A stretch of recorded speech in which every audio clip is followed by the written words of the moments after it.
it's time to talk about white genocide.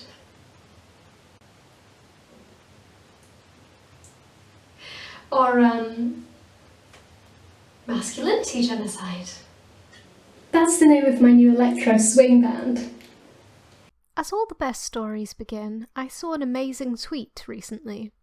A diagram of the decline of white masculinity detailing the inevitable decline and feminization of the white man between the 1940s and 2010s, and projected to the 2040s, at which point this beefy, hairy boy plucked right out of 𝓉𝒽𝒾𝓈 will have become this small, hairless man on the right.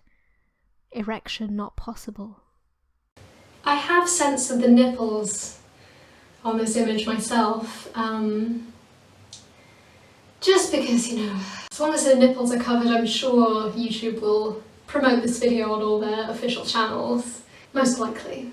This powerful infographic on the decline of white masculinity was posted by a Twitter account called Testosterone and Civilization and contained some very alarming and comprehensive data on the effects of not watching anime.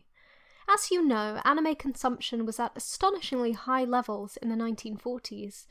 As the war came to a close, everyone just really wanted to watch Madoka Magica. And as a result, everyone was beefy and ripped as hell, mostly from the intense workout of crying thick, juicy tears from seeing the plight of Madoka and her friends, which would have been a new and much more intense emotion, far more affecting than anything these men had experienced at war. I can confirm that, even though I'm a femoid, I too sprouted an incredible amount of chest hair on watching Madoka Magica, and was immediately buff enough to lift 2 large dogs in the air with my muscly arms. That's just the power of anime. Erection not possible? Sadly, in the intervening 40 years, while historically the world was a completely peaceful and blissful place, this unfortunately led to the decline of the anime.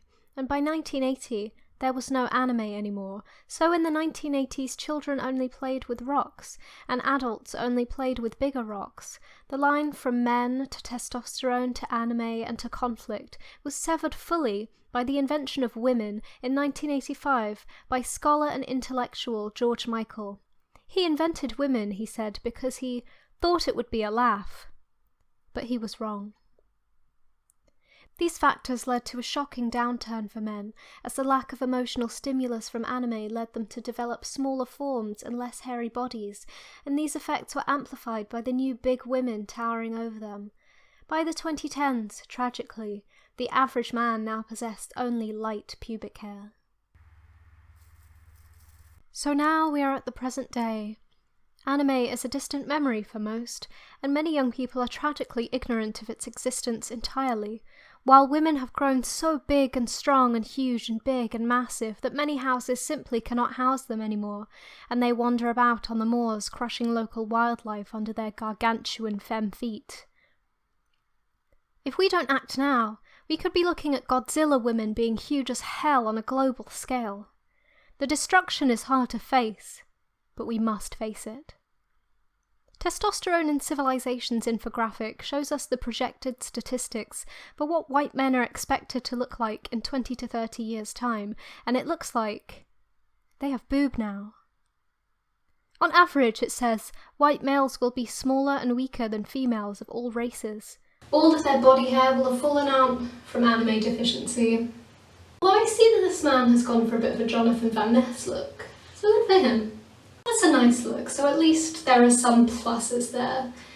But sadly, this man is smaller than all women, which is terrible because of the So there we have it, all the facts are staring us in the face. The decline of white masculinity is in full force. Men are facing the devastating effects of no body hair, no muscular development, and the saddest outcome of all, erection not possible. So we have to act now. We have to watch anime. I just want to make it clear after that last line that I'm not trying to make fun of sexual dysfunction, because I think it's something that there shouldn't be a stigma about, and something that does impact people's lives and that we should be sensitive to. But I just think it's funny that erection not possible is sort of the crux of what defines masculinity in this important diagram.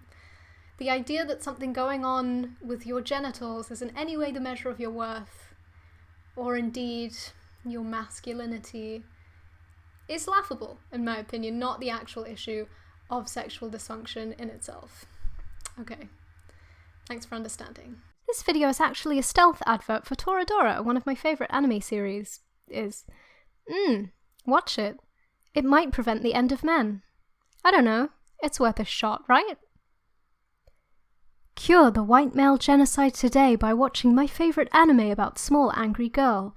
80% of men said it increased their body hair and ability to deadlift. Anime cannot be held responsible for any masculine injuries or side effects, which may include a full loss of scrotal sac and sudden acquisition of a beautiful singing voice. 2 men surveyed, 1 may have been a fox wearing trousers. Erection not possible?